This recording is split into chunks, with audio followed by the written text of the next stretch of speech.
Welcome, everybody. We are going to do the cell cycle control Prezi. This is in our information section of biology, AP biology.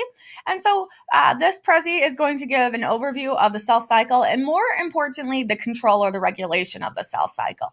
And so the big questions that this is going to address is, how is cell division controlled and why do people get cancer? Because that is a huge issue that we face and that everyone faces at some point, whether it's someone they know, whether it's someone themselves, whether they themselves.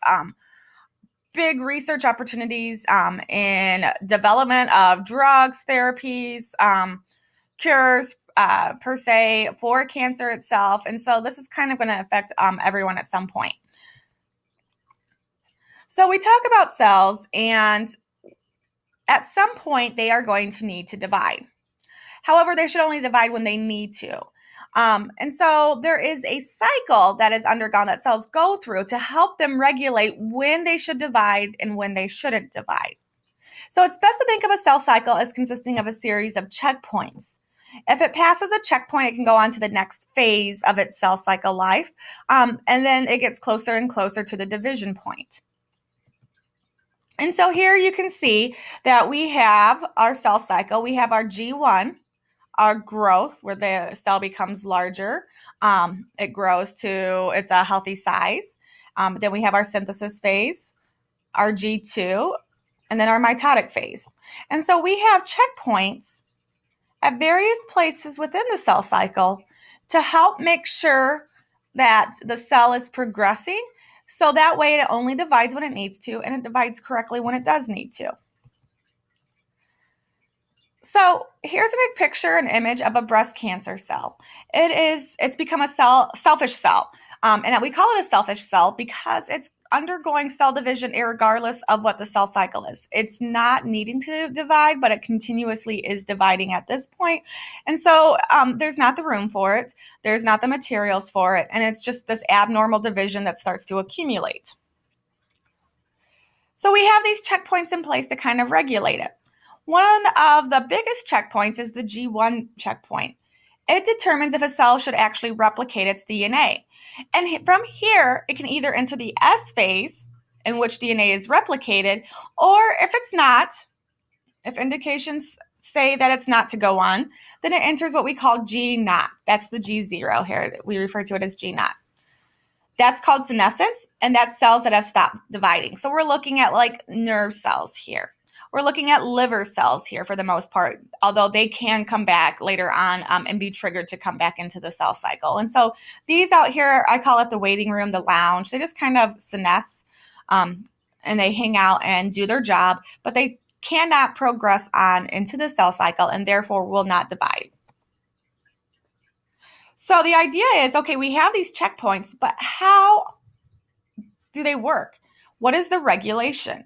The cell cycle is under both internal and external controls. And so internal controls consist of these cell signals that we've talked about, protein molecules that are present in varying concentrations during the cell cycle. And so these are internal signals within the cell itself. And so evidence suggests that there are molecules present during the cell cycle that causes it to progress. And so they've shown this through different experiments here, that when a cell is in the S phase, was fused with cells in G1, they immediately entered the S phase. DNA was synthesized. And again here, when a cell in the M phase was fused with a cell in the G1, G1 was immediately signaled to go into mitosis. And because of these internal factors that were inside this M phase that were now able to, or M cell, that were now able to transfer over to this other cell. And so we have this transfer of internal signaling. So these are internal proteins that sort of regulate it. One of the most popular ones is the MPF, mitosis promotion factor. And so to understand how this works, there are a couple of other terms, and these are all vocab terms that you will need to be familiar with: CDK, cyclin, and MPF. MPF is composed of two parts. We have a cyclin-dependent kinase. It's usually present in a constant amount, and we have what's called a cyclin. Now, cyclin changes the amounts. It's made in an increasing amount as the cell moves through interphase. So throughout interphase, you have this build up of cyclin. So cyclin's building, whoopsie, let's start here after the M phase. So we're in G1, and we start building. Here we go, we're increasing. And when it hits a certain spot, we will have enough of it present that it's going to trigger MP, or it's going to trigger mitosis. The way that this works is the cyclin is going to be binding to CDK. Now, CDK is present in a constant amount, but cyclin itself varies. And so we start off with just a little cyclin. And so just a little bit of cyclin CDK complexes are formed.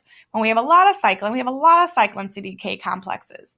And these cyclin CDK complex are the mitosis promoting factor. It's the two of them joined together that turns on other proteins needed for mitosis. And so there's lots of steps involved here. And it sort of acts as a way to regulate feedback mechanisms, to regulate whether or not the cell needs to divide. If there is no cyclin, there is no mitosis because there's no cyclin to bind with the CDK, which means that there is no MPF. What kind of feedback is this? You should realize that it's a negative feedback. It keeps it in checks and balances. Okay? External controls. So outside of the cell, there's other ways that cell division can be controlled. And that's controlled by proteins and other environmental signals. Platelet-derived growth factor is an example of an external signal. Platelets are blood clotting factors. Are in the blood, and they help with blood clotting.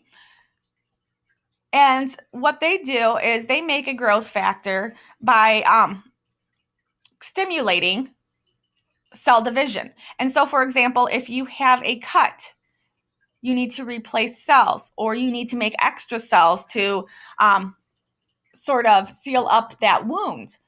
The platelets are going to be stimulating a platelet-derived growth factor in that case.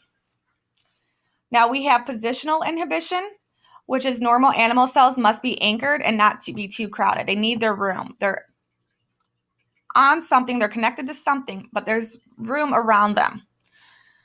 What happens is when they become too dense, too crowded, cell growth is inhibited. That's under normal cell conditions. And cancerous cells, they don't read these signals. They cannot understand, they're not receptive of these signals. And the cells themselves will continue on to the next phase, continue on into mitosis, regardless of the density. So in anchorage dependence, I can't talk today, in anchorage dependence, it's really dependent on the density. And if there's no way to read the density, or there's something impaired within the cell that it cannot retrieve the signals or process the signals of the relationship, the spatial proximity relationship of other cells, then they will not receive the signals that they are not to go on into the cell cycle, and therefore they will. Now, cancer itself is uncontrolled cell cycle growth. Mutations happen. Every second of every day, your DNA is undergoing forces beyond our control, environmental forces, internal forces, and mutations are constantly happening. They're random chance events. You have a whole series of genes that make sure mutated cells, though, don't divide. And it's a sort of a check and balance to maintain homeostasis, to make sure that mutated cells, if they are not going to do their job, are caught and not allowed to divide. But what happens when these watcher genes get mutated? That's when cancer happens. So proto-oncogenes stimulate cell division. They are an accelerator. In oncogenes, the mutated version is the mutated version, and it's always on. It stimulates cell growth, and it will not stop. Okay? So here's a proto-oncogene right here. And so what happens is when you have proto-oncogenes and they are working correctly, okay, you have normal growth. Normal growth stimulating protein is in excess, but normal growth stimulating protein is in excess, okay? It happens, cell division happens on a predictable fashion. Everything is checked. Everything is able to continue on. Now, if there is a point mutation within this proto-oncogene, what happened is we could have oncogene formation. If it's within the gene itself, we have a degradation of the resistant protein, which means that this protein right here is not able to go through and manage and take care of and watch the cell to make sure that it's dividing properly. Proto-oncogenes are able to monitor the cell, stimulate the cell growth. Oncogenes are hyperactive. They put it into overdrive. Okay, so they kind of are not listening to another controller. They're just sort of happening on their own. They're taking control. Here's an example of a cell cycle stimulating pathway. You should recognize this from our cell communication unit. But we have, during the cell transduction pathway, we have hyperactive RAS proteins. It's a product of the oncogene. It issues signals on its own. And so what's going to happen is you'll have an increase of this cascade, which is going to stimulate the cell cycle. On the flip side, we have what's known as tumor suppressor genes. They inhibit cell division. They are the brake pedal. Mutated versions are always off, meaning there's no brakes. In a mutated version, the cell cycle is going to continue since there is no gene that's able to function properly. And so here's an example of that signaling pathway. P53 is an example of a tumor suppressor gene. It is not working, so it is not able to be off. It's not able to turn off. It's always going to be on. Cancer requires mutations in different genes to occur. It's not just a one and done fashion. The Knudsen hypothesis, suggested by Carl Norling, based on the fact that cancer occurs on average as a sixth function of an individual's age, which is kind of crazy. That means that when you're looking at age and you're combining that in with environmental effects and you're combining that in with the number of mutations that have to happen, you can see that it increases here.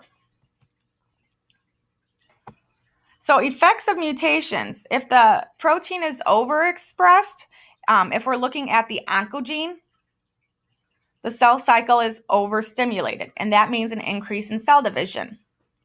If you're looking at the tumor suppressor gene, like P53, if there's a mutation and the protein is absent, we can't put the brakes on it.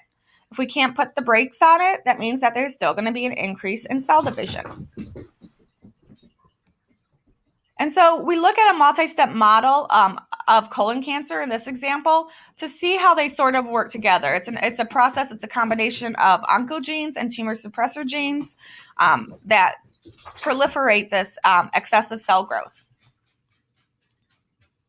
Gleevec is a novel cancer treatment. And if you hear novel, it's a newer cancer treatment approach. And so here's an example of looking at Gleevec and how it works.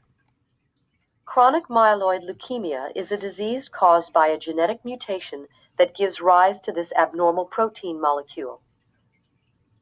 The abnormal protein triggers the bone marrow to release dangerous numbers of white blood cells. Gleevec, the thin molecule shown here in blue, has a specific shape which blocks the active site of the abnormal protein. By binding to the active site, Gleevec prevents the trigger protein from causing release of the white blood cells and alleviates the symptoms of the disease.